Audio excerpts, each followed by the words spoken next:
Good afternoon, everybody. Welcome to the traditional end-year conference of the year 2023. Today is December 15th.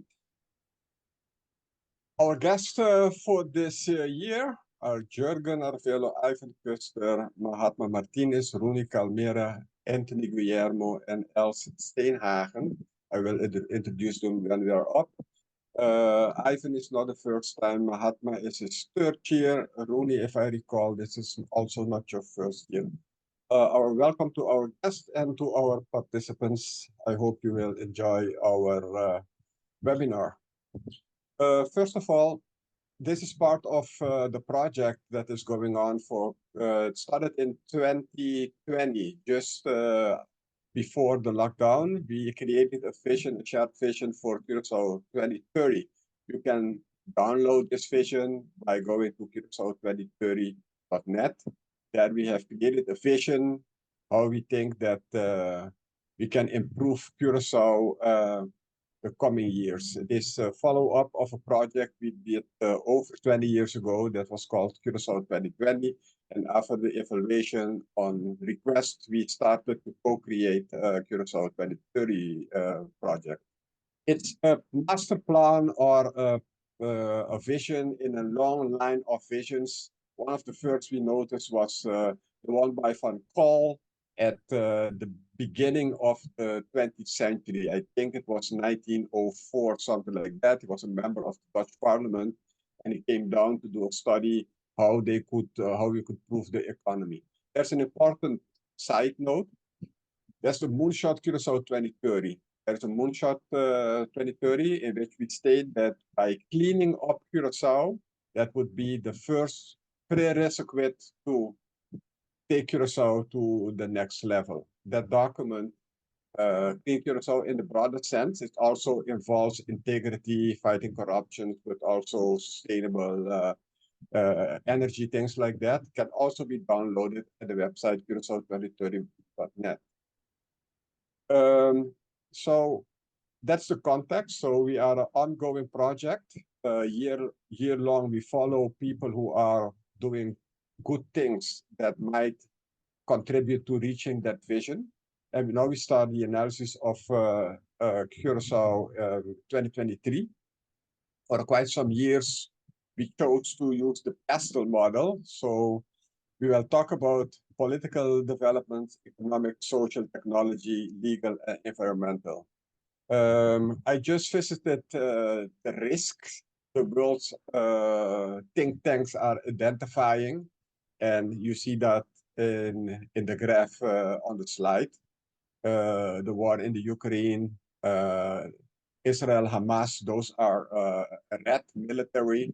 See the economic issues in orange, green subsidies, climate change, things like that. So there are some risks identified, and we should mitigate those in our strategy. That takes me to our first guest. Our first guest is my friend, Jurgen Arvelo. Jurgen, I called him a media person. He has this notorious or famous talk show every Monday, maandagavond. And I invited Jurgen to share with us his views on what happened politically on a global level, regional level, and on a local level. We're not going to the slides, but we see that humanity has changed. We are getting to grasp that we are not a bunch of individuals, but a species that is trying to survive. We see development in governance. We see democracy is changing. Populism becoming more authoritarian. We see that in the late elections, the Netherlands, Argentina, and others. We are coming out of the pandemic with wars in Ukraine and Gaza, and also local tensions. The demographics, we are still a large population. Noticeably this year, India has become a bigger population than China. We see Bolsonaro, not so democratic acts almost a year ago. Xi Jinping is also fortifying his position. Finland has joined the NATO. I already talked about Hamas. The relationship with The Hague is under stress, and that's already the case before we entered after the election. There will be election next year. There is a investigation of the parliament in the cost of the hospital. We just are finishing the census. And Jürgen in his show stated that we might be shocked with the outcomes of the census. I will let him elaborate on that. We normalize the relations with Venezuela, but on the other hand, there are tensions between Venezuela and Guyana. Jürgen, welcome. How do you view the politics globally, regionally, and on a local level? Miguel, thank you for the invitation. For you all, I'm glad to be here. Welcome, citizens of the world. If it is maybe good afternoon or good evening where you're at. Once again, thank you for the invitation. Miguel, I would like to ask you to go to the first slide, the one you presented. Yes. This one?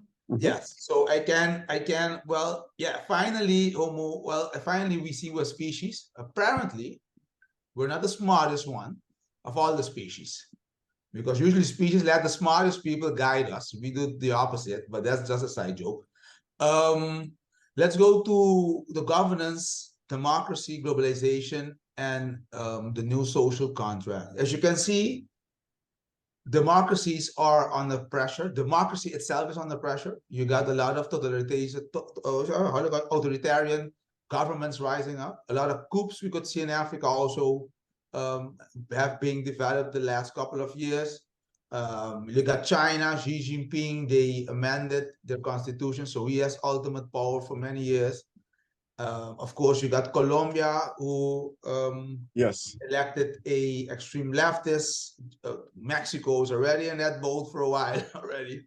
Of course, Venezuela, you got the same situation there. Argentina is a twist. We got now a right-wing radical who wants to change the economy, but that's still how the world is developing democracy on the democracy level. You got United States is being put on the stress test with Trump and all these things going on. So for us, if I see us as a Western society, our main protectors of one of them is on the stress, that's the US. Without that, we got the two wars, excuse me. The two wars going on is also stretching democracy a bit because you got China, Russia on one side, and you got United States and Europe, maybe Oceania, if you call it, Australia and Japan on the other side. And in all of them, the US, as the beacon of democracy, is being stretched with funds and internal turmoil. So I feel democracy is on a very, well, for last year, hard stress to see how it's going to move on. As you can see, also the Netherlands elected a right-wing government is going to come up.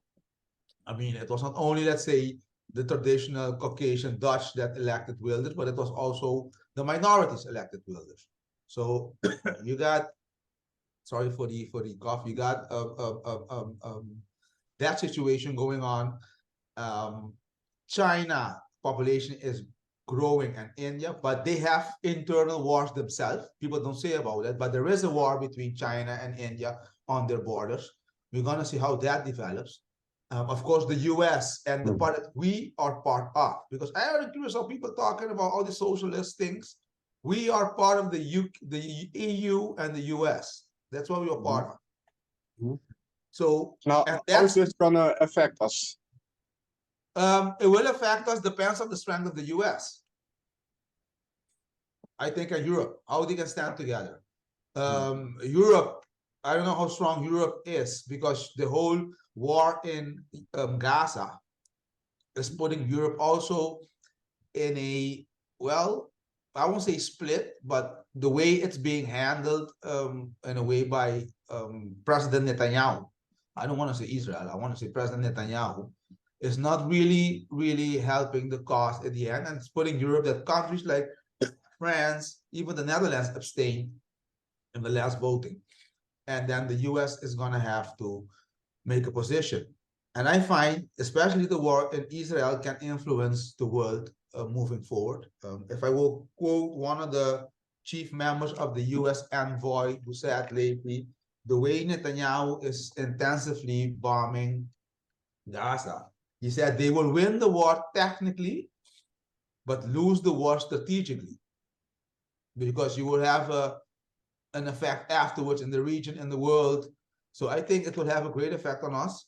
Well, yeah, Ukraine, everybody forgot about that one. I have to say proudly, I think we all can say proudly, well, proudly, yeah, you can all say proudly, our former Prime Minister Eugene Reconat sat down with, in a meeting with the president of Ukraine, Vladimir Zelensky, because ironically, Ukraine and Israel fall below the office of former Prime Minister Eugene Reconat with regards to all kinds of development with regard to the World Bank. And he did so after he touched our soil, because he had to stop here to I think he did before. I'm not sure it's when he left. Yes, before. Yeah. He did before. So yeah, well, honestly, Bolsonaro lost. Yes, we also we're gonna see what's gonna happen in Brazil. Xi Jinping has no ultimate power. He's gonna be like Vladimir Putin. So we're gonna have to with Erdogan. So you can see those things are expanding around the world. Like I say, the stretch of global democracy is being put under stress, and therefore, with what happened in Ukraine, countries and the world is being less safer, and therefore Finland wants to be part of the NATO to basically get military protection, I guess, because otherwise, you want to be part of NATO. So there is no way to be neutral in the world. Basically, you have to be formed part of a bloc to be protected. And if you look at COVID, I think I'm from the medical field. With beside the TV show and the analysis I do on Monday evening, it's like the influenza. When the vaccine comes in, basically COVID will become a flu. A lot of COVID in Curacao now. I can tell you, a lot of COVID has risen since like 3 months ago. People saw, all the clinics saw the amount of COVID patient coming in. I think from the percentages of vaccinated person, it won't become like a fatal disease or situation like it was in the beginning, if you are not how you call it, if you got comorbidities or if you are not weak. Relation with the hate, I don't think it's good. I think we're gonna have to buckle up. Like they say in Dutch, we moeten onze borst nat maken for the government's gonna come. Simple reasons.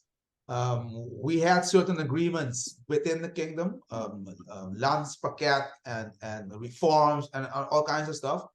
If I look at the letters of CFT and how it's progressing, I think we are the worst in the class, and there's nothing to do if you like who's sitting there or not. Remarkably, Samat is one of the best of the class, but we didn't do apparently nothing. That means when the new government has come and sits there, and if they are a right-wing government, they ain't gonna tolerate this.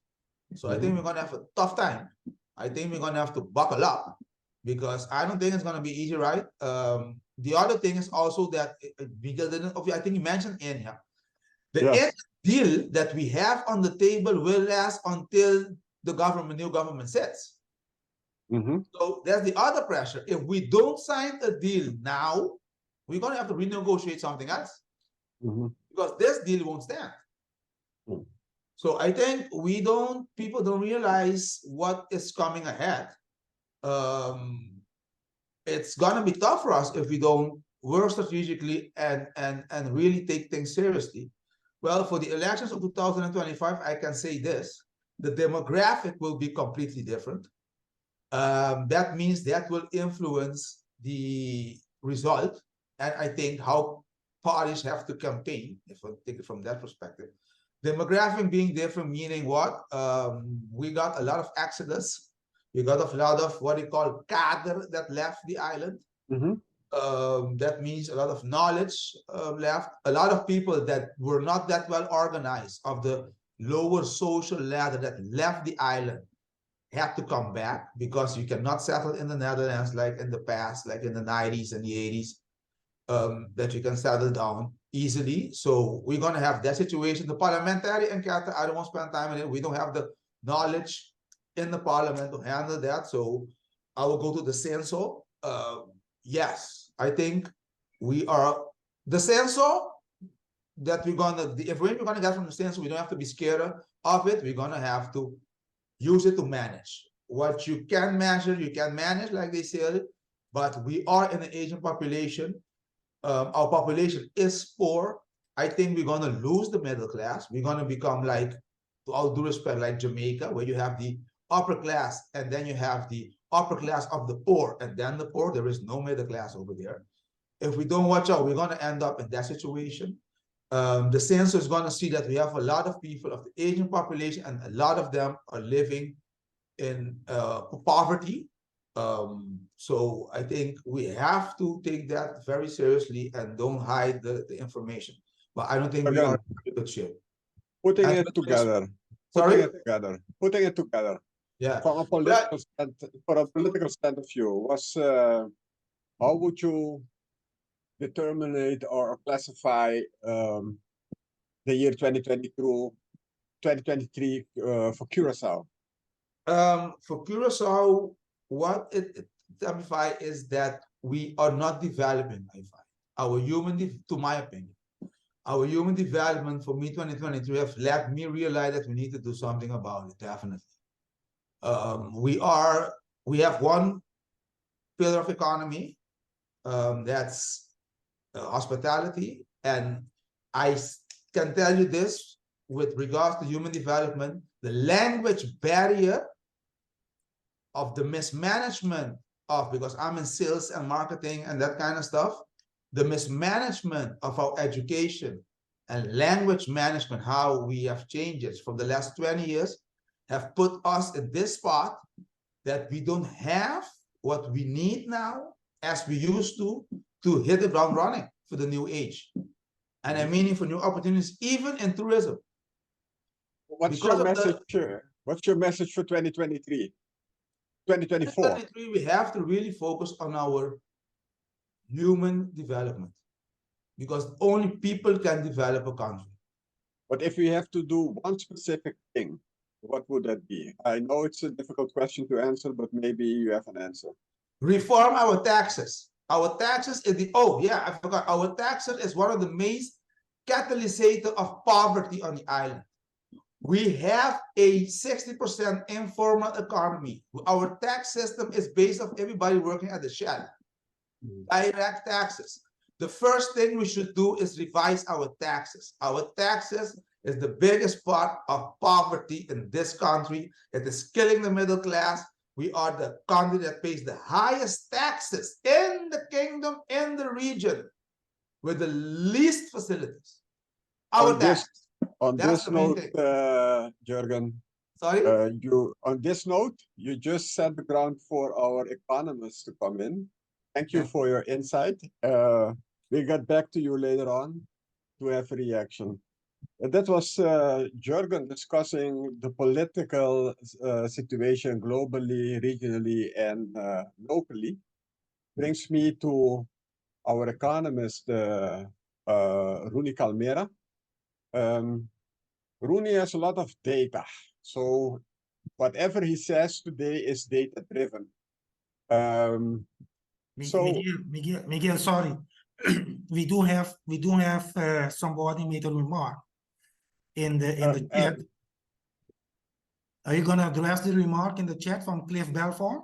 Yes, we're gonna address the remark. Okay, Bomo. See.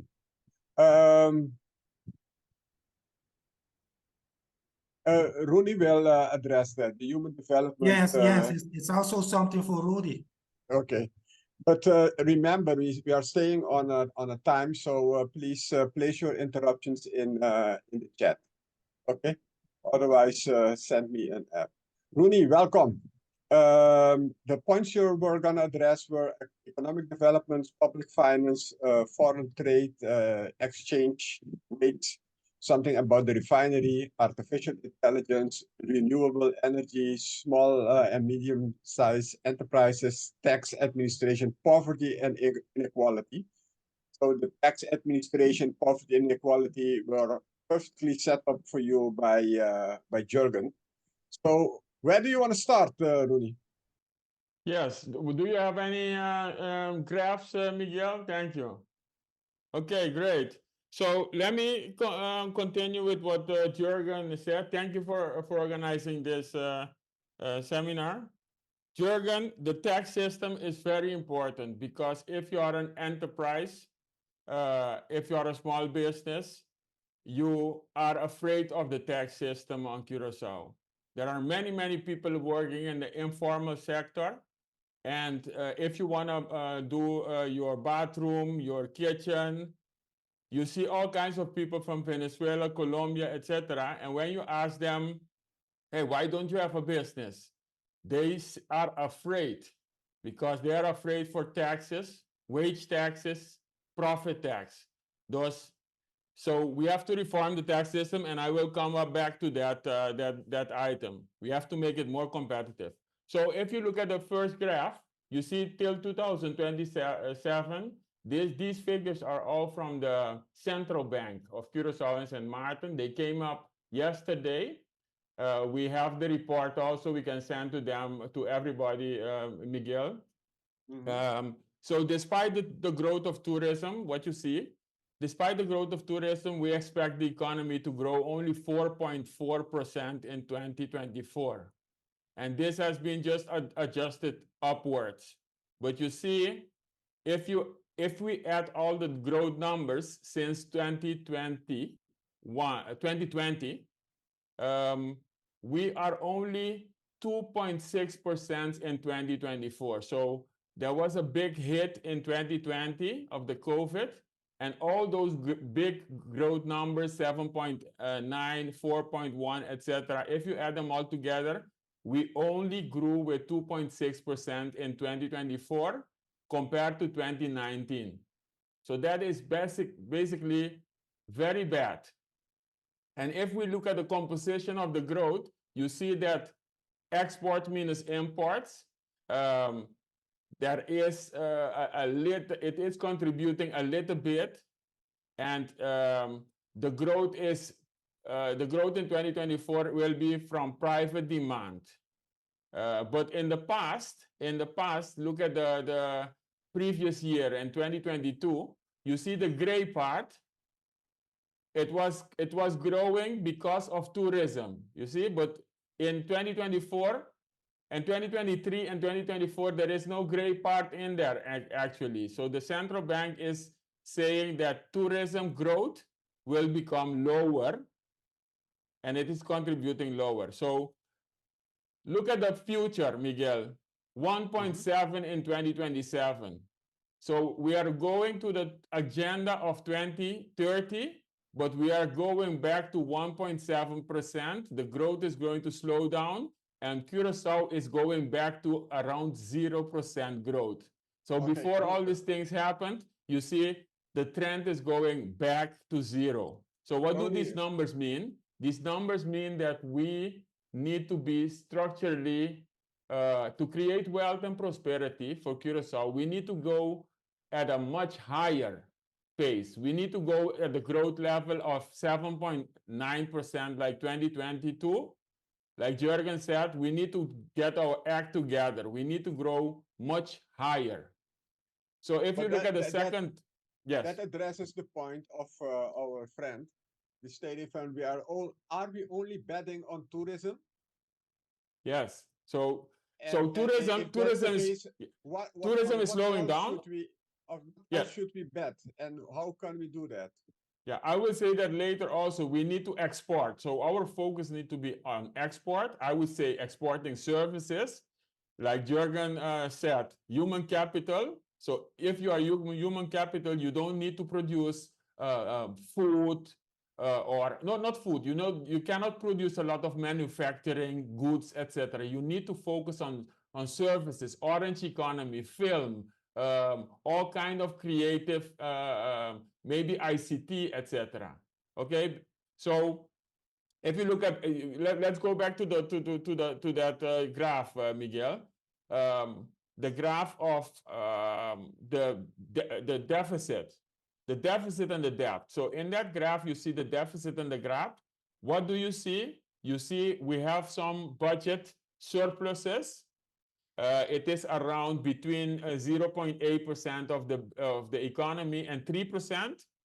It's going up, so that's good. We don't have many deficits anymore, but the surpluses are very small. The trends look positive towards 2027, but if you have an aging population, if you have climate change, if you have a lot of health, you need to invest in health, you need to invest in poverty reduction, then you need a much higher surplus on the budget. You see, because our budget for 2024, it is without policy. It is a copy of 2023. Okay, so with these small process surpluses, you are not going to help. So look at the budget deficit in 2020. That was huge. And basically, we got money from the Netherlands. Otherwise, the budget deficit could not have been financed. So what are the next thing? The debt to GDP. So you see the debt to GDP was about 90%. It's going down to 63% in 2027. But this is mainly because of the growth of the economy. It is not because the debt is decreasing. So our debt figure is high, and you will see it later. Our debt figure is still high. Now the target needs to be 60%. Yes, tell me. I see Ivan's face. Ivan is getting flashbacks to many years ago when he used to watch this figure. So look at, yeah, so that it is bad because I have been working with Ivan also when I was at the Ministry of Economic Affairs, and we had this debt problem before 2010, and we had a low debt in 2010, but we are back into the same debt situation, you see? So look at this. I just want to mention the debt. The debt as percentage of GDP is going down not because our debt is decreasing, but because our economy is increasing. Now, if you take the debt of India, where we lost 700 to 1 billion, and that is not still resolved, so you can add that debt on that. Ronnie, So we are getting to our final stage of your intervention. We will host soon a meeting with Rooney, spending 2 hours on the economy. So stay tuned. We will send you the invitation. It will be somewhere in the second part of March. But really, let's take us to your expectations about refinery, artificial intelligence, orange economy. Let's finish on that note. Okay, so Miguel, I don't believe in the refinery. If you talk with a lot of people, they say that it's a public secret that the refinery is not going to start. The refinery area is very polluted. You cannot do anything with tourism, etc., because when it rains, then oil will come up. It's a very polluted area. And because the refinery is down, if I want to invest in refineries, I go to the stock exchange and I buy British Petroleum, etc., and I get all the information. So why would I invest in this with also Venezuela? Now, artificial intelligence, you need to be much more productive. With artificial intelligence, we need a strategy of an artificial intelligence on Curacao, because if we all have artificial intelligence, we are going to be 100 times more productive, because Jurgen is going to have 10 artificial intelligence assistants working for them. So if you don't do this, you're going to lose a lot of jobs. We need to export. So in concluding, we need to export. We need to get everybody working.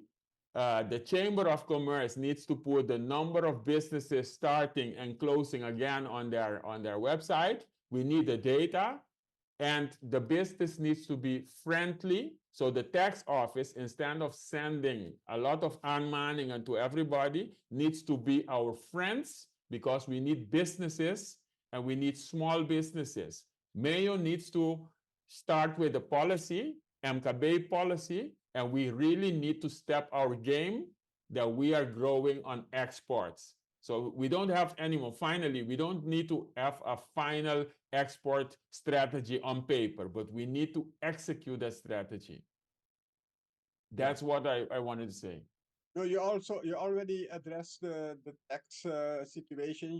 You agree with Jürgen on that we need to simplify and move towards indirect taxes. Please, because people always seem to forget it. I don't know why, because it's a huge problem. Please elaborate briefly about poverty and inequality on the island. Miguel, if you have 9,000 people having social benefits, and they are not active, they are not producing any premiums, they are not contributing, but they need to use our health system, etc. So that's one part. We need to activate those people, because you cannot have 9,000 people just living on social benefit. So when inflation goes up, these people with 400 guilders, they will become poor. Inflation, we will have that later on another session, Miguel, but they're printing money like crazy in United States. Just reacting on Jürgen. Jürgen said United States become democracy. United States economy is bankrupt. That's why they're printing a lot of money. That's why they're printing a lot of money. And that's why we are having a huge inflation.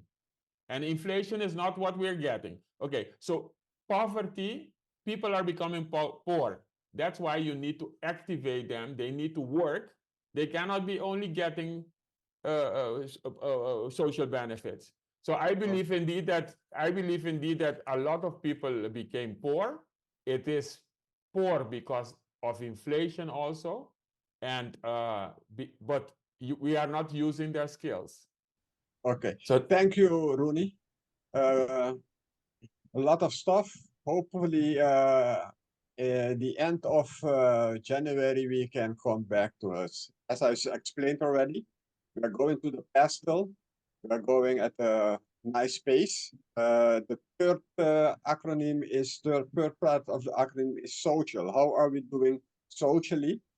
To address the social, we are talking about a former economist who is now focusing more on the not numbers after crunching a lot of numbers. Ivan, welcome. Socially, a lot is happening globally. There is some kind of pandemic in the mental health. And if I see the behavior of people in Curacao, we are definitely part of that issue. A few things caught my attention this year. That is the whole apology by the Netherlands for the history and the part they played in the slave trade over 200 years ago. We are discussing a lot of mindset. You are doing a lot in that field, and you already stated that there is no magic bullet. That's going to take time. We have noticed that the think tank Think to Do has done some studies on studying numbers of how our mindset is. Collectivo is trying to influence our mindset to make us act more collectively. We have a long way to go, to be honest. Kaya Kaya is still a big success. There are some concerns. The concerns, are they getting too big? Are they becoming too commercial? I don't know if the critic is fair. By the way, they were the winner of the award last year. We have public transportation. our youth, Little League is still showing that we have the human capital when it comes to sport. There are concerns about our health and our health care system. Education is a concern. This year we notice again that Plaza de Paz is active. Although to be quite honest, I'm missing their voice regarding these last wars. We already addressed poverty and inequality. Ivan, what's your take on the development of humans socially, mentally, spiritually on the island? I would like to approach the situation from a different angle. One can say ahead. that things are going very bad, and some were already mentioned by the earlier speakers. In terms of the human development, for example, that was mentioned by Jürgen. What I think is the following. I've been noticing some let's say, positive upsides in the society. I think one of the major one is the apologies from Dutch government, and that's creating a new, let's say, new opportunities to work on changing of our mindsets, because I believe that some of the things that Jürgen mentioned in the chat in terms of attitude and I mean willingness to learn and be learned, willingness to your attitude towards work or your attitude toward entrepreneurship is partially something that is in our collective consciousness and is not fit. We have relatively too little people who are willing to do that, and I think that needs to be addressed. And I think what we call herstel possibilities in terms of subsidies and etc. that are being offered are offering opportunities to address our mindset, starting at the educational level going up. That's one thing that I want to mention. So there are different institutions that are offering subsidies that are aimed towards herstel. That's one thing. The other thing I want to mention is that this year I have met Steven De Lira.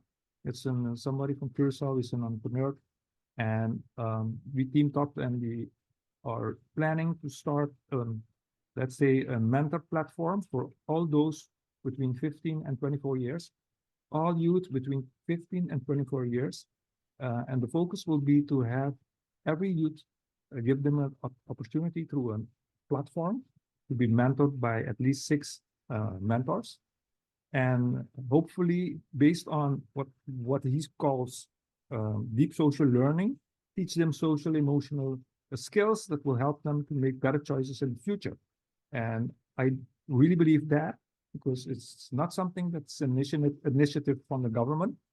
When we were here, we were treated by the government officials like you normally get treated by government officials. That is not going to be the place to get any thing going.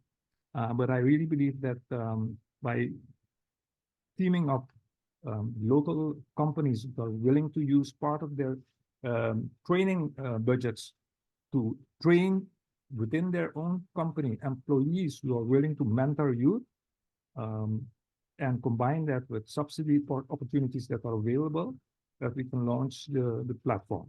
So there are specific plans in that direction, and I'm very optimistic that this will be a very positive initiative that might create changes in mindset in the end, because it's a marathon. It's not something that's going to happen in 2024 for sure, but at least But based on these are the plans in preparation for 2024, and they sound great.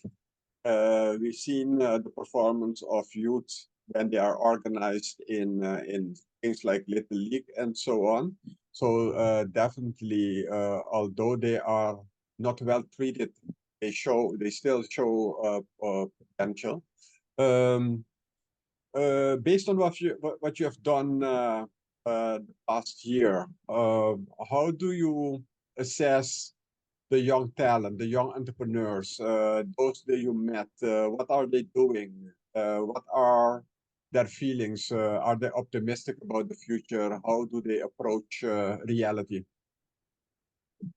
You know, the ones that you meet in my contacts are the ones who we will find around Colectivo. So Colectivo is doing a very good job in offering platforms for some of these young entrepreneurs to show off what they offer. And I think they come with people I've never heard of, but I do like their initiative. So there are exceptions, and they basically are people who use also the things that Rooney mentioned. They are very into technology. They are very innovative in their approach, and but there are too few of those people, and they are definitely not the mainstream of our youth. So I see more of them coming, and the challenge is to how to connect them. So as I interview people at a weekly level, I try to identify them and interview them so that I can give them a place where everybody can go, and if you're looking for them, you can find them. So there are people that are very into technology, and of late, I interviewed one, and she's called Eunice Sanchez. She's associated with the university, and she had this big idea, and she presented it in Las Vegas, where she combines local artists with some international artists, and they offer their products internationally. And I think that's a good idea. And they use virtual reality to show off these paintings and other artistic objects that they make. So I see that, but it's not enough. But another thing that I mentioned, Miguel, before I forget it, is in terms of education. As you all know of me, might not know, I'm very much into how to increase social emotional competence on the island.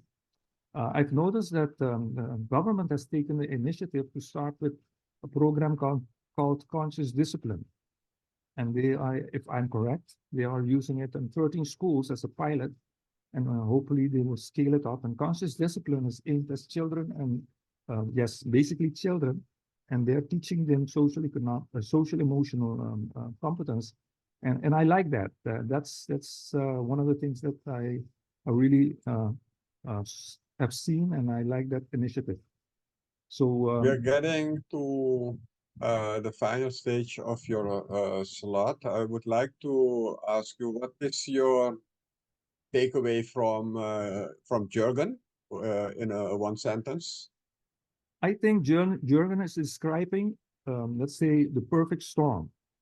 The perfect storm is that we are in the world going through 10 big transitions, and the way we're going to survive is if we, as everyone individually and as a group, transform based on 3 competencies.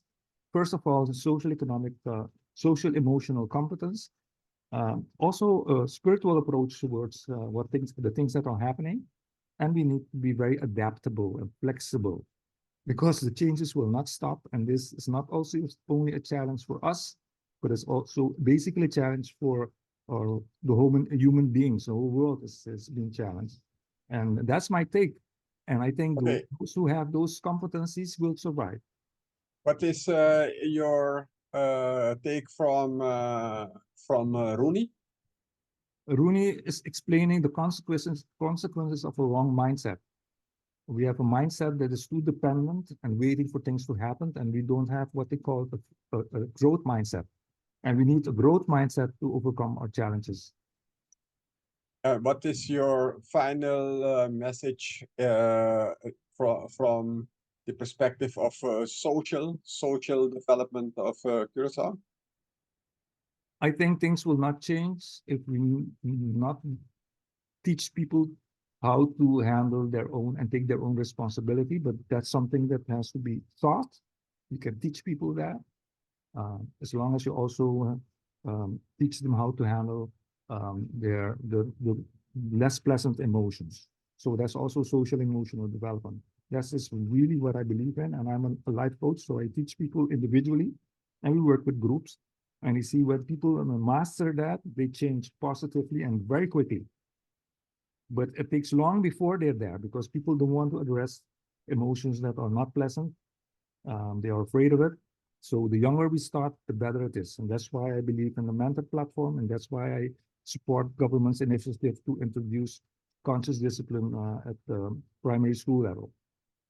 Okay, thank you, Ivan, for your insights on what's happening, social and the opportunities and the attention we should dedicate to creating mentor platforms for the youth, because as we've discussed offline, is we should prepare the generation that would make the change, that we are a generation who has to enable the people of the future who are going to do it. And given our age, it's probably not going to be us, but things are happening quite rapidly. So maybe the pace is that high that even we are still around when these great changes happen. As one of your favorite authors, Professor Rotman, used to say is enjoy the ride, because it's not every generation it happens, and that these are exciting times. I reflected on that last night, and I say, he's right about that. It hurts, it's painful, it's uncertain, but it's exciting. I'm not optimistic in the sense that I would like to see things that are not there, but you see definitely that there must be some big changes. It cannot be different. Thank you for that. Let's see. Next, we're going to discuss technology, talking about change and one of the drivers of technology. I'm going to discuss this with Anthony Guillermo. Not that he is a techie, but he comes from the social angle, but he has a way of looking how technology impacts human behavior. This year we had a conference, The Future of Work. I think Mrs. Rakami is in the meeting also. This year was the year of artificial intelligence. ChatGPT a few weeks ago celebrated its first year. It was launched at the end of November last year. I've heard that the tax office has announced that they're going to put a robot in place to speed off the procedure. I'm thinking for Jurgen, yeah, you might put a robot in there to speed up an old system. That is not the idea. You should have a new system and a robot enabling a new system. There was a lot of noise on steamboat energy by the Chamber of Commerce. Rooney already mentioned the Chamber of Commerce, but this was a big project, and this was going to change everything. It was a game changer. But I'm not hearing anything else. The same is more or less the case with BlueNap. BlueNap was launched. They went to Campo in Florida. We presented us to the world that we were the hub for everything digitally on the island. But it has become quiet. I don't know if in the techie scene there is still a lot happening. Aqualectra announced that they are prepared to become an internet provider with Teleaqua. Let's see. And we see a lot of concerns in the area of technology with Aqualectra and Flow, continuity and the quality.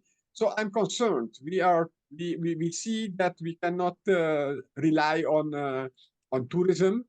Technology is a potential sector, but there are some problems. There was some talk about digital currency by the central bank, if I'm not mistaken, but I have no update.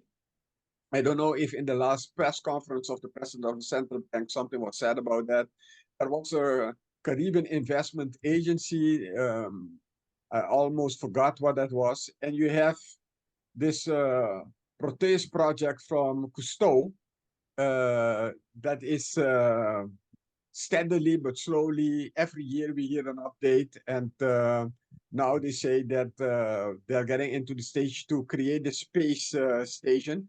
don't be mistaken, the space station means space on the water. So this is happening in the area of technology. Basically, there is this ICT technology that is not stable. There is this ICT technology, this electricity power technology that is not stable, and also more conventional technology like our roads that, yeah, we recently reopened a road after improving that. Anthony, this is the stage for you. How do you view what we are doing in the area of technology in Curacao? You know, sorry, Miguel, first of all, thank you for the opportunity and also for being part of this meeting. You know, we talk a lot about technology in Curacao. We have a lot of people in Curacao who are technology orientated, technic orientated, and I want to second Ivan Koster in his statements. In the end, it's not going to be about the technology. In the end, it's not going to be about the strategy. In the end, it's going to be about our quality as human beings. In the end, it's going to be about us being able to work together. Either if it's with technology, either if it is in our economy, in whatever field. If we don't succeed in working together, this will be a recipe for disaster. And that's what it's all about. It's not about the technology, it's not about the structure, it's not about what's happening, it's about our failure in simply working together, coming together, be able to work together, be able to learn from each other. We have to be able, and if you are talking about technology, we have to be able to bridge, to be able to connect the youngsters who are coming up with new technology with the old, with the old generation, with this leaving, with the old technology. If we don't manage to successfully bridge that gap, learn from the past, learn from those who are now operating what most of us consider to be obsolete technology. If we are not able to learn from them and to connect it to what is being brought to the table as new technology, Miguel, it's gonna be, it won't be a success. We have to be able to learn to work together. That's what it's all about. You know, the point is, I agree. The mere fact that we've decided not to have conferences but webinars, and the fact that we are having this kind of meetings, I think the third or the fourth year in a row, and the mere fact that this is only prepared virtually, we don't meet, you see that it is possible. Online collaboration is possible. This webinar is shows that it can be done. The only thing is, I don't know if it's done structurally as this being a new kind of normal. And I don't want to romanticize the new normal. People will remain normal. One of the concerns is that people do not know how to connect. People are too much on the screen. People sit side by side instead of interacting. They are interacting with their screens. You see also that they say the social skills of young people is not what it used to be because they don't make the hours the old generation made. We had to play outside, you know, physically, but we had to have friends. Nowadays, what I hear is that when youngsters go to work and or become active or have some responsibility, they don't have the training they should have required by just doing sports, playing, just being kids. What's your comment on that? Miguel, it's very simple. We had to walk to the library. We had to take the bus to the library. We had to actually read a book in order to get and to acquire knowledge. But nowadays, I have everything on my phone.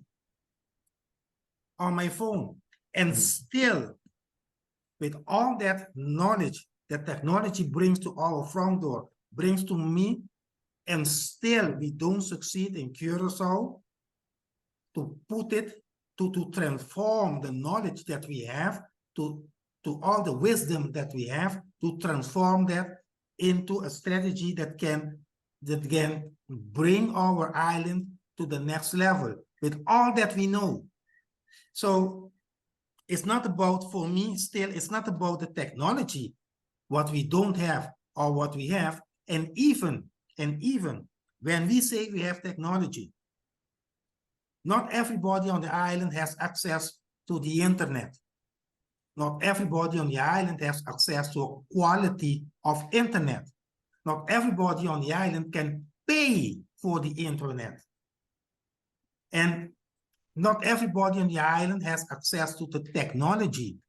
And even if we all have the access to the technology, still we have to put the technology to work for us instead of the technology being dominating us.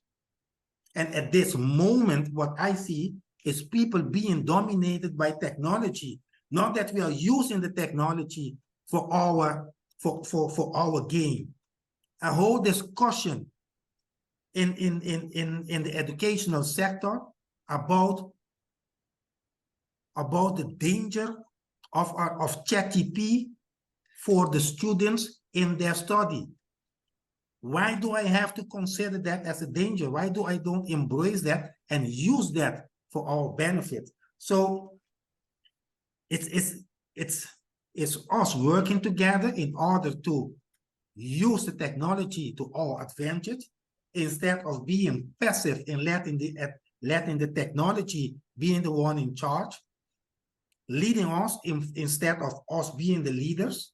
But also, again and again and again, this is not about the technology, it's about us as human beings on Curacao. Are we able to work together? I agree with you. Although, but the fact that we don't have the right interface mindset to interact with technology, but that reflects on the quality of the technology we have. Someone has to say something about the reliability of electricity. What's happened? There are concerning blackouts for 2 years in a row. Okay, even this year, the prior CEO said, guys, till here, I'm gone. I'm accountable, so I leave the company so you can resolve this. The same goes for the continuity of the internet. So my concern is that we used to be better in those technologies. We are losing ground even on that area. Yes. And that doesn't take away what you're saying, that we don't have the mindset, we are approaching technology the wrong way, but the technology that we have is fading away. For example, the refinery represents a huge pool of technicians and technology. With the fact that the refinery is not back and will not come back, according to Rooney, and I might agree with him, we have lost a lot of technicians. And Curacao used to be an island of technicians. Yes.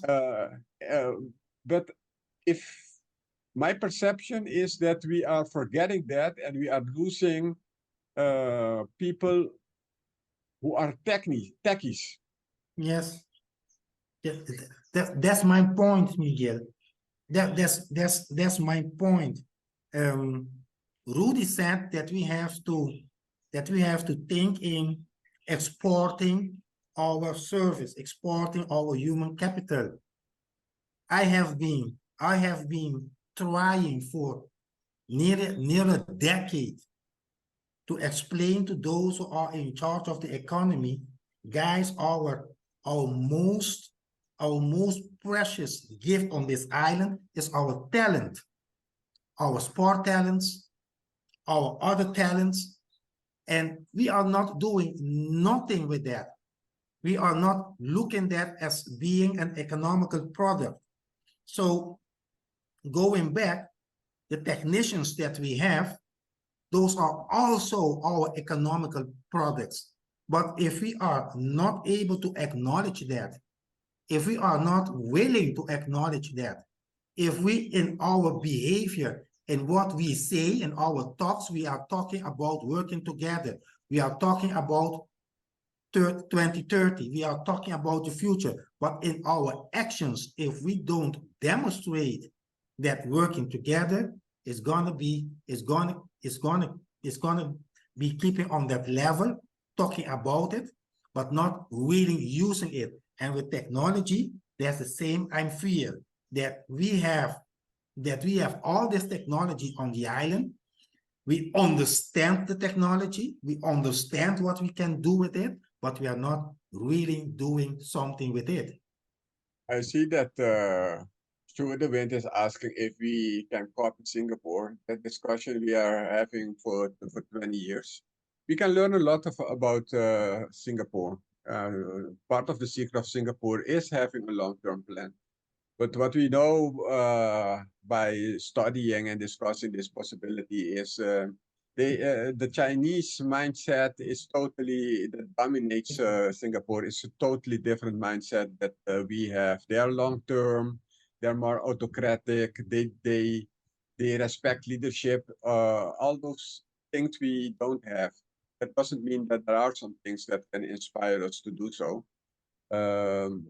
But to become a Singapore, you need a totally different mindset and collective mindset, or not, Anthony? Yes, that's true. And also Stuart de Wind is asking if I do agree that looking into the future, Curacao has to buckle up and embrace digital technology. Yes, I do agree, but I have to be in charge of it. Not the technology is taking me somewhere, but I have to understand where I want to go, and to understand and to be able to identify where I want to go. I have to be able to work together with the other disciplines, and then I have to analyze in what way the digital technology can serve me in getting where I want to go. It's a different. Anthony, Yes. time has flown. What is your final message regarding technology and people being served by technology and not technology ruling people? It's one big process of change, Miguel. It's one big process of change, and we have to be able to master the change. And for us to master the change, we have to be able to work together. Otherwise, this will be like Hollywood portrays it always. Technology will destroy us instead of us mastering the technology to become a better us. Okay. You guys read the chat about remark of Mike Jacobs, and we can come back to that. Having said that, Anthony, stay around. I'll probably get back to you. We are moving to the domain of legal in our pastel. So that is the fifth letter of the acronym, if I'm not mistaken. And we will talk with a lawyer. I think, Mahatma, this year you got your degree, right? Last year you wanted to correct me when I call you a lawyer. You said you were a student, but if I'm not mistaken, you're now a lawyer. Probably, and I disagree about that. You were a lawyer a long time ago. Mahatma, from a legal perspective, how do you view the world? I've seen your work recently analyzing the elections in the Netherlands, but looking at international law, we see international law, things like the wars that are going on. Maybe 2 years ago, we discussed, I think it was COP26 or 27. Maybe we can revisit that, the agreement that was reached last week. I can imagine that you didn't have a chance to go in depth into that. And on the local level, what I see is onderlinge regeling. There is new legislation. The animal rights are now in place. Maybe you know of other legislation, important legislation that is in place in Curacao, and we have the governance issue like India and the rulings of the court. Mahatma, what's your take on Curacao 2023? Thank you, Miguel. So yes, last year I wasn't a lawyer officially, but in May this year I finished my first degree in legal philosophy. So I'm less. I feel it less awkward if you call me a lawyer today. First of all, happy Koninkrijksdag. Today True. in 1954, our constitution came in force. So the kingdom no longer consisted of the Netherlands and colonies, but on paper, the Netherlands became a country just like the rest of us now, or better said, we became countries. Yeah, so Miguel, globally, I'm going to start with the international law first, then talk about the COP28, and then I'll speak a little bit about the local situation concerning India and our local democracy. Yeah, globally, the impression I got these past years is that there is a growing confusion inside the legal order internationally on what exactly is legal. I've highlighted 2 points. One is the current Israel-Hamas war. And why do I say this is a bit of why is there confusion? Because for a long time, most states in the world, or most Western states, supported Israel without unequivocally, and we are seeing that the United States, for the first time, I think, first time in history, is placing doubts on the Israeli government and how it deals with the Palestinians. So first of all, you had the Senate rejecting the aid bill to Israel, but also to Ukraine, because the Senate is now Republican controlled, and but also Biden has expressed concerns on how Netanyahu is directing, the current invasion of the Gaza Strip. But what I've realized or seen is that let's say the Netherlands, the government is still in support of Israel, because, for example, we have the Netherlands has declined to vote against or for a ceasefire agreement for the second time now. I think it was a few weeks ago, 2 weeks maybe. Yes. But let's say the people, or especially the youth, are very pro Palestine, pro the Palestinian cause. Mm-hmm. So and in the past it was that was very much less the case. Mm-hmm. Now, what I've seen is that a lot of students or young people don't really understand that what Israel is doing in the Gaza is not, legally speaking,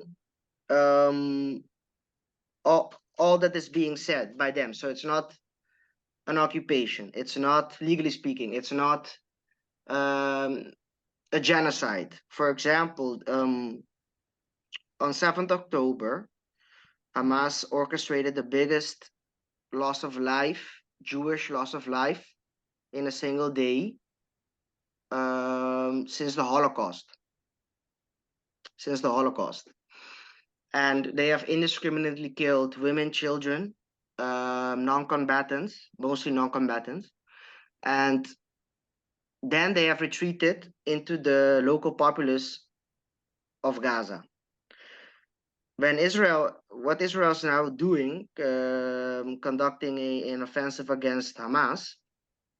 By the way, Hamas has never held elections. Hamas won one election and then banned all elections in the Gaza Strip. And we hear a lot of public outcry against, oh, they're killing Palestinians indiscriminately. But when a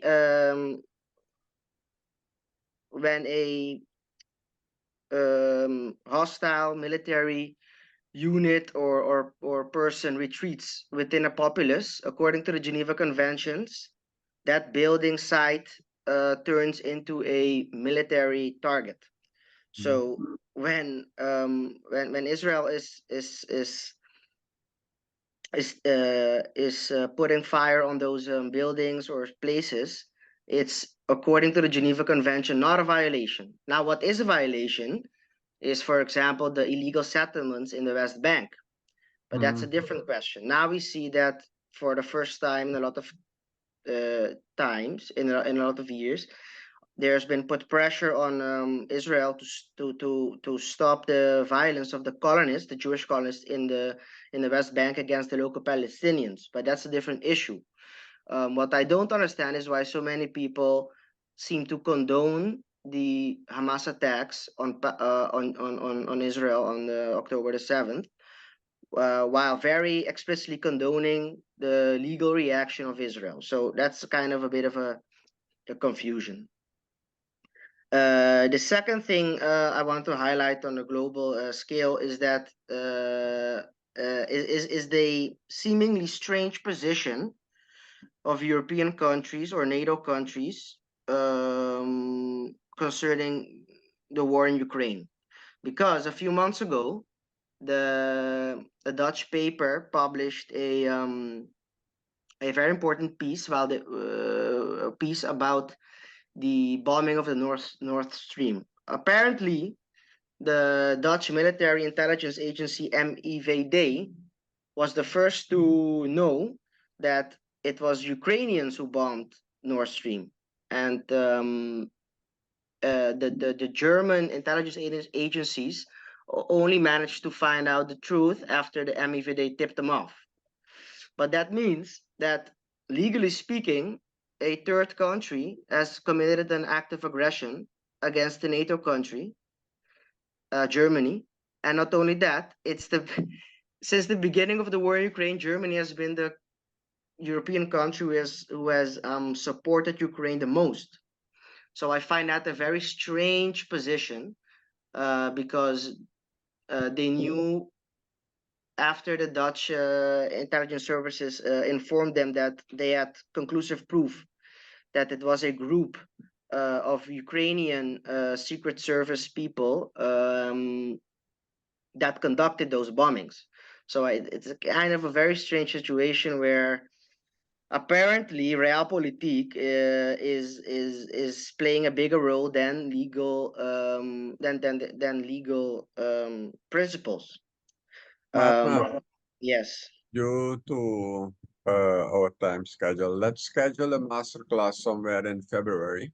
So we'll have the masterclass on economics mid-January, and we do the masterclass on international law, but from this angle. So the current cases, and that will give you more time to go into depth. But I cannot let you go without giving your insight on the COP and on the India case, what they mean for Curacao. All right. Thank you for getting my attention. I was going on a bit of a ramble. No problem. No problem. So the CUP 28 was very interesting because it's the first time actually that a statement came forward where a joint declaration was made that the participating countries wanted to explicitly move in the direction of quitting fossil fuels. So in Glasgow, when we talked about it, I think the first time, this agreement could not materialize. But this time, the countries have decided that quitting fossil fuels by I think 2050 will be a definite goal. So that's interesting development. What did not materialize is the fund for let's Yes. say for third world countries to help finance their transition, because third world countries, of course, they rely on fossil fuels because it's cheaper to fuel their economy, literally. So for them, it's a big ask. You cannot tell Nigeria, listen, Nigeria, we want you to cut down on your fossil fuel consumption, and we will not provide a different source. So that's still an issue, because so two things: how much money will be available in the fund, and which countries will have a right to draw money from the fund. Both those issues were not talked about. But yeah, for Curacao, I mean, Curacao, I mean, internationally speaking, we are part of the kingdom. So I'm not sure what this actually means for us. I think that it's a downside and a plus side, because we cannot, I think, send representatives who can speak, for example, directly for our for the people of Curacao or the other islands. But we do have in contrast to many other poor countries, a direct access to a rich country, which is the Netherlands. So I think that concerning the energy transition, we should be opening a lot more dialogue with the Netherlands about this issue. So we could use the COP as a chip, so to show Netherlands, listen, the refinery, it's not opening as fast as we like. But the Netherlands, together with other countries, you have decided that by 2050 we should not use any more fossil fuels. Help us in exploring different options. I think that's the takeaway for Curacao, because we don't know. I don't think Curacao will be eligible for the fund, let's say, because we are strictly part of the state of the Kingdom of the Netherlands.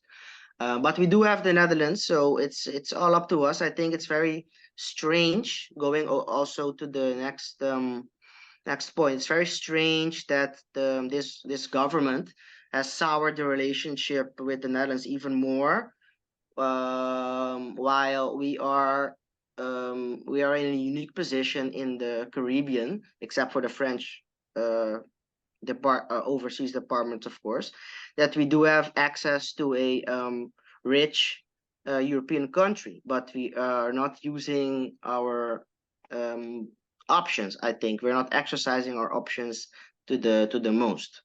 So moving You on. know, Mahatma, to come to a conclusion, what you're basically saying is maybe the Netherlands is a bad donor, but we are definitely a poor recipient. We are not well in receiving aid, and we even are hostile towards aid. The situation is that a lot of funds have been moved for the energy transition, and currently there are big projects in preparation. Everything looks positive, but you know, in Curacao, you still have to sit and wait, see if it concludes as it still looks promising, but you never know how it's going to end. Is my idea with many large projects. So, Matma, your final comments while you are the guest. My final comments. I would say that I'm gonna use another example to illustrate my final comment. So, for example, we all know of the India debacle. There have been some court cases where Ansari has lost. But and also the central bank has filed charges against Ansari, and then the prosecution said we do not have enough manpower to follow up on those charges. I think that was a very big mistake, because Yes. if if you don't have manpower, it's better to talk with your minister behind closed doors and ask the minister to ask the Netherlands to supply that manpower. So to wrap it up, I would say that on the legal side, Curacao also to implement, let's say, the onderlinge regeling, etc. We need to ask. We need to open dialogue with the Netherlands to come up with those solutions. So to prosecute Ansari, to have enough lawyers on hand to actually implement the Landspakket and etc. I don't think that we have enough manpower, in my opinion, in-house. So we need to, and of course you can also ask consultants, but I think those cost more money than asking the Netherlands for directly for more help. So it's not a very constructive attitude that the local government has. I mean, I've written about it also, that I think it was understandable the way they handled, let's say, the India deal, but it's still not an excuse to be so abrupt and not keep dialogue more open with the Netherlands concerning these Thank, options. thank you, Mahatma. Your last comments illustrate or highlight or underline my comment that we need to be better recipients, because if you cannot receive technical aid, financial aid, or expertise, you cannot be helped. The interface has to be better, but this problem is not new. It comes back to what Anthony already said, what Ivan already said. Can we work together? Can we optimize or improve on our human capital, and especially on the point of collaboration? Which brings me to the E, but this time not of economy, but of ecology. And our guest for us to get into that is Els Steenhagen. I will let her introduce herself in a few minutes. A few comments to enter into this part of the conversation is the climate change, to me, more than ever has become a reality. The experiences we had with extreme temperatures for the last couple of months, and now for the amount of rain we are receiving. Point with when you definitely start feeling the climate change is that you are probably too late. And that is also always the problem with climate change. You can tell people that it's warming up, but until they really feel it, they will say that it's not true. They will deny it. So that's a problem we are currently facing. Locally, there are developments, but just like the COP28, I always get this feeling of it's all a little bit and a little bit too late. There are already comments, I will discuss it with Els, didn't get to that with Mahatma, that more and more experts are concerned that we are too late to do something about it. There were some dramatic cry-outs at the COP28.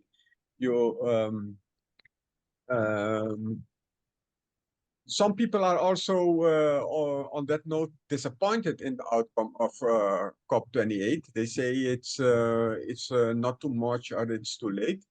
But it's totally agree with Mahatma. It's the first time or only the second time that there has been something that has come out of the conference that all governments agree.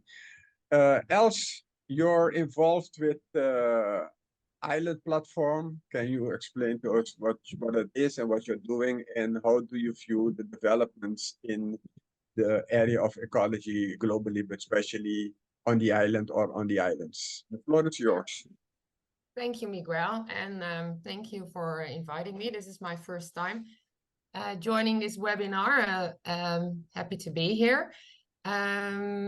I am a sociologist. I have experience in working in environmental areas.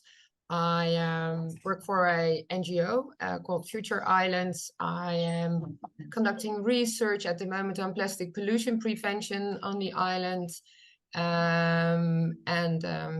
Yeah, I'm very into this subject. I'm very happy to be invited. And yeah, when you mentioned like that climate change is real, I fully agree with you.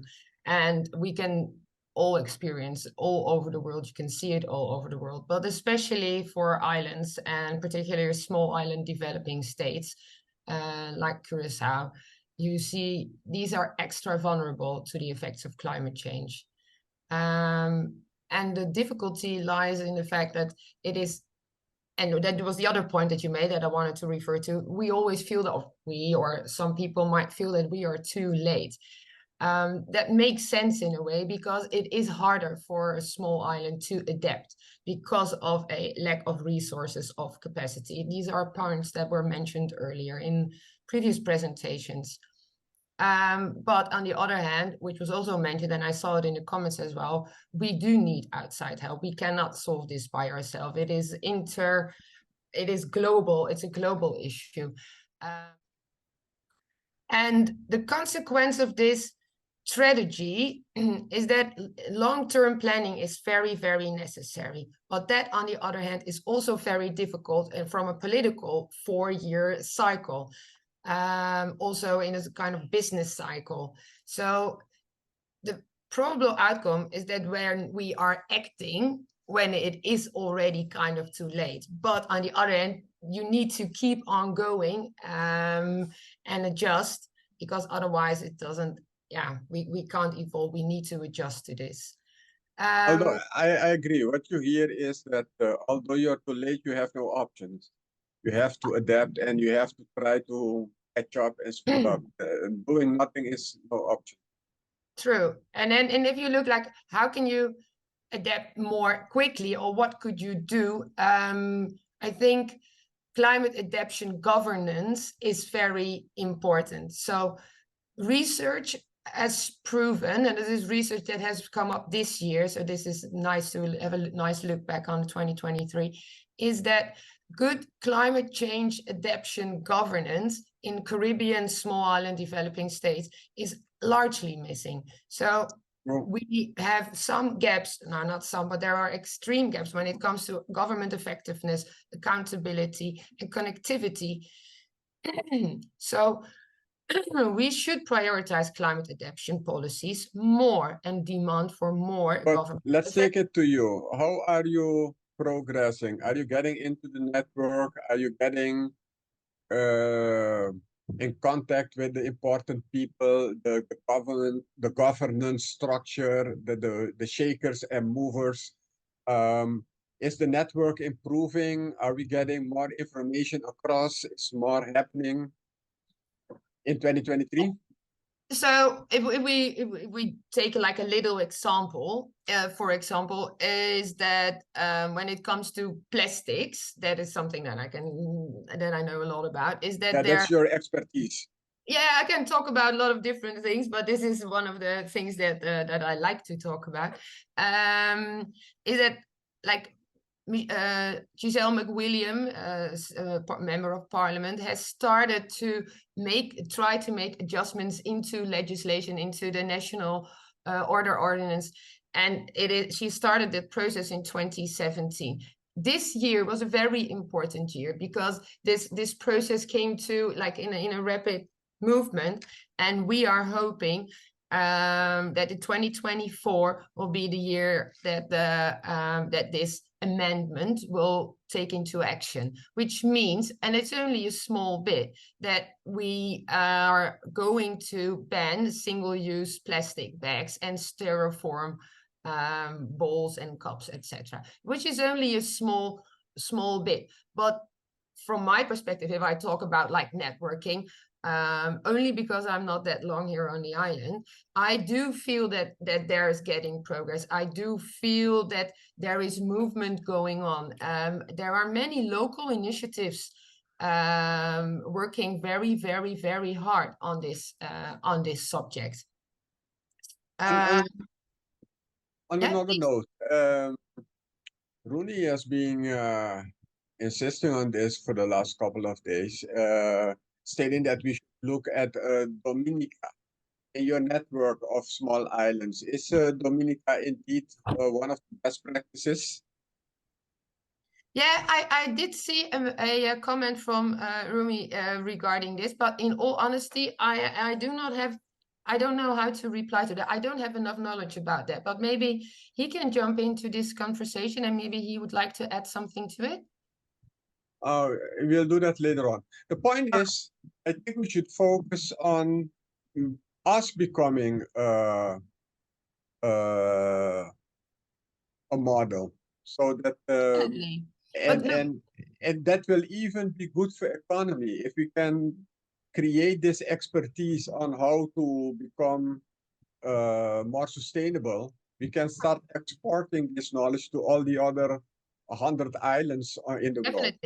Definitely. But if you wanna grow into this subject, you need to bridge the gap that there is now at the moment. But to bridge that gap, you need to at least, that's why I wanted to explain a little bit more about good governance, because it is in one way so important that if you demonstrate you've got good governance on this subject, you are more eligible and more likely to receive funds into this area. And when you receive more funds into this area, you can get more knowledge in, or you can educate people within to grow and become like a first party, which is very important. So also this year in Aruba was the Caribbean Climate Energy Conference.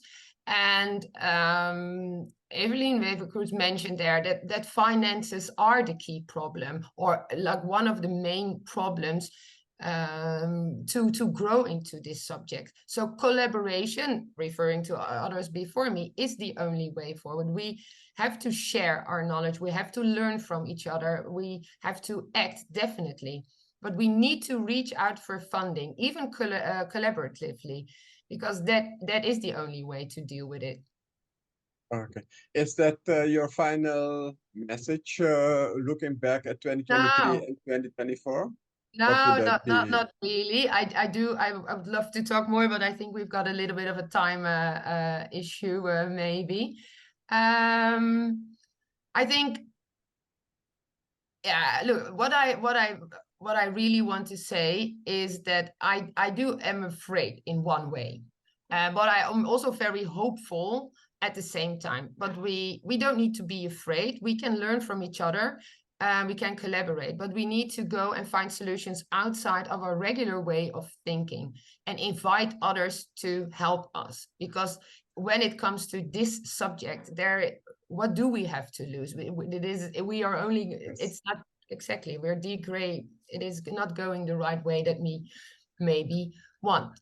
And I just want to highlight one example, because I read it today in the news. If we go, actually, I want to say two things. Do I have time to say two more things, please? No, we have time to say two small things. Two small things. Otherwise, we will get everybody running out at 5 o'clock.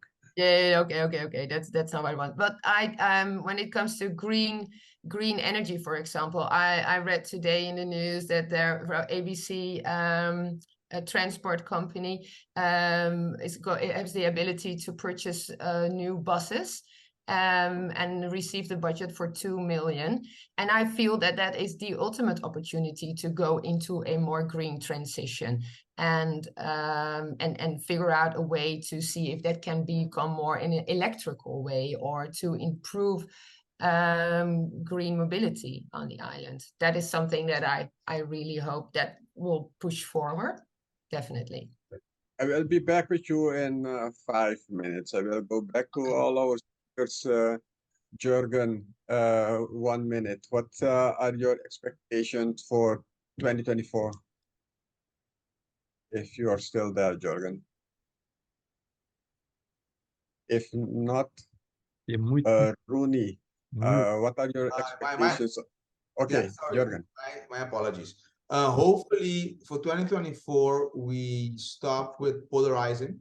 We realize that we have to come together on this island, and we have learned from the past. I have to say this: 10, 10, 10, 10. For me, is like our era of Chavismo, because between like Venezuela and the era of Chavismo became dramatically poor. The same with us from 10, 10, 10 until now, we are the poorest of all and the least developed of all. You started with a good note for your last message, and now you are getting us back into No. But for the last message, we have to But- realize how the world is developing.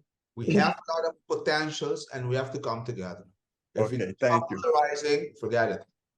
Rooney, what is your expectation, message, advice for 2024? Okay. Miguel, everybody present and everybody watching this, I want us to become wealthy in 2024. I want us to focus. Sometimes people don't want money, etc., but we have to eat food. We have to become wealthy. Everybody watching this. So we have to get into the wealthy mindset. And wealthy doesn't only mean money. Wealthy means abundance. I mean, you can talk with Ivan Custer with all his share to uplift coaches, etc. So I personally, because I focus on the economy, I want us in 2024 to think about wealth. What are we going to do? And hopefully we can continue this discussion, not only at the end of the year, Miguel, but also maybe every quarter or something. Maybe it needs to be paid also with certain things. We cannot do everything for free, but we need abundance, right? Yeah, we have to create wealth in 2020. And I want the business, the government to think about how can we create wealth for the people, not only wealth for the political parties, wealth for the people. That's my message. Thank you for your 1 minute message. That brings me to Ivan. What's your take for 2024? I hope that we will continue to roll out in all walks of life. People see the importance of social emotional competence and development, and that we can make progress in starting the mentor platform for those between 15 and 24 years. That brings us to Anthony Guillermo. Anthony, what's your message for the future for 2024? That we are able to work together, as simple as that. Yeah, it sounds simple to say, right? Let's do it. Yes, let's do it. But that's also the tricky part of it.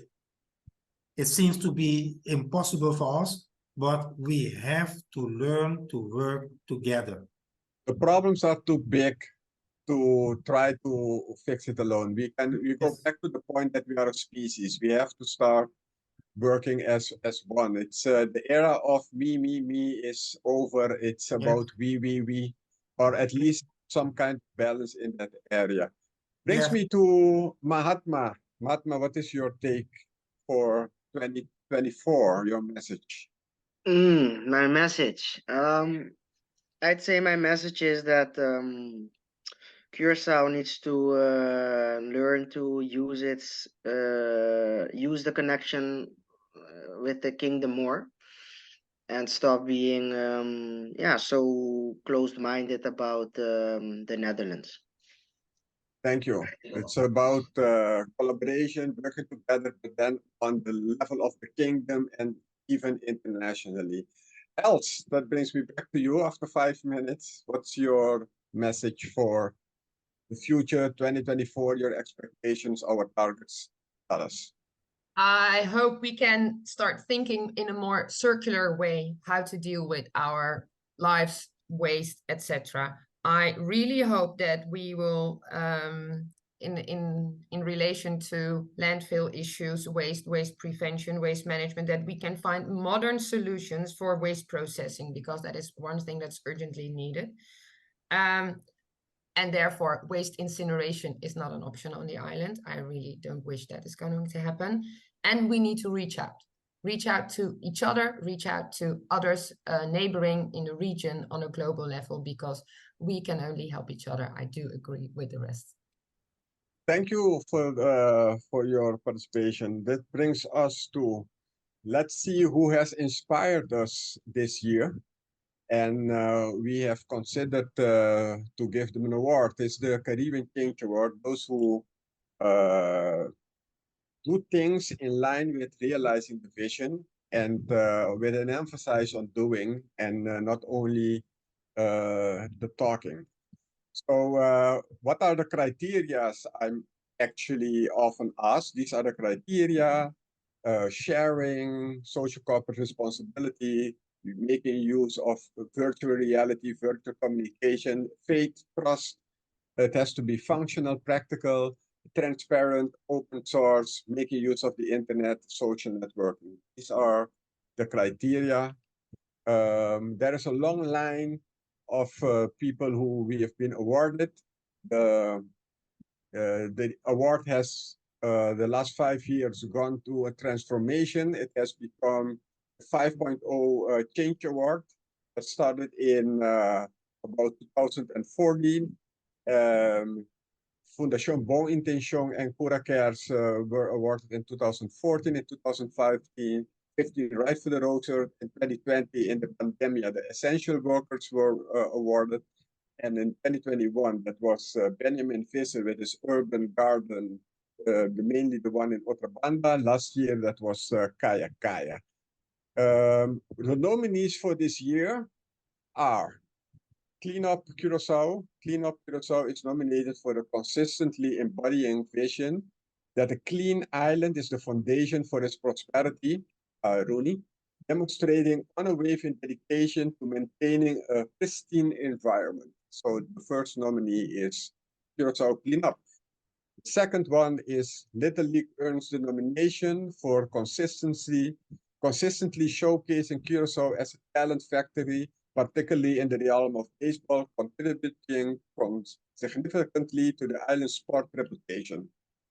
The third is Kunukumen is nominated for consistently exemplifying the transformative power of action over mere talk, making tangible changes in the world through proactive efforts. The next nominee is Didi Foundation, is nominated for giving back to the talent factory that is Curacao, of which Didi himself is a product, highlighting the commitment to nurturing and supporting local talent. The next nominee is Multidisciplinario Mayo, is nominated for consistently enforcing cleanliness and health standards across all economic sectors, contributing in the well-being of the community. I think this is the last nominee. Is the no? This we have 2 more.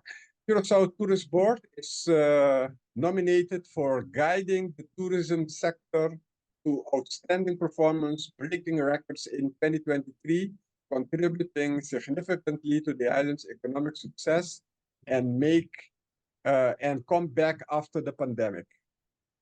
And last but not least, the Dispensa Sclavitude is nominated for enabling the healing from the past of slavery, contributing to a reconciliation of addressing historical injustice on the island. So these are our nominees: Clean Up Curacao, Little League Nukumen, Deeds Foundation, Team Multidisciplinario Mayo, Curacao Tourist Board, Commission Dispensa para Sclavitud. I would have liked to have a raise of hands, but I will not keep you longer in suspense. The winner of this Change Award in 2023 is Clean Up Curacao and Kunukumen for their unwavering dedication to initiating positive change on the island, embodying principles of cleanness, orderliness, and purity in every facet, be it physical, moral, or spiritual. His tireless effort have significantly contributed to the uplifting of Curacao. So we have a combined winner, Clean Up Curacao and Kunuku Man. Kunuku Man is the more practical, hands-on, every week cleaning the island, and Clean Up is the coordination of this effort, moving to activating barriers, barrier to barrier, to help us realize that someone was mentioning Singapore. Prosperity starts with a clean island. So they are our award winner. So this is the report from the jury. You might read it or you will receive it later on. Which brings us to closure of this year annual conference. Thank you for your participation. And we wish you the coming 2 weeks pleasant times with your close ones, your family, but also with society as a whole. If there is someone who really wants to say something, I would like to take comments. All will be limited to 1 minute. Otherwise, we will say goodbye and see you when we are watching Pagaras and having some ham during Christmas dinner. I think you're smiling. Miguel, can we Yes. make a group photo? Can you If we organize that? If we stop share and everybody who wants can put their name or their camera, and I can take a group photo. But Farouk has to put on a shirt.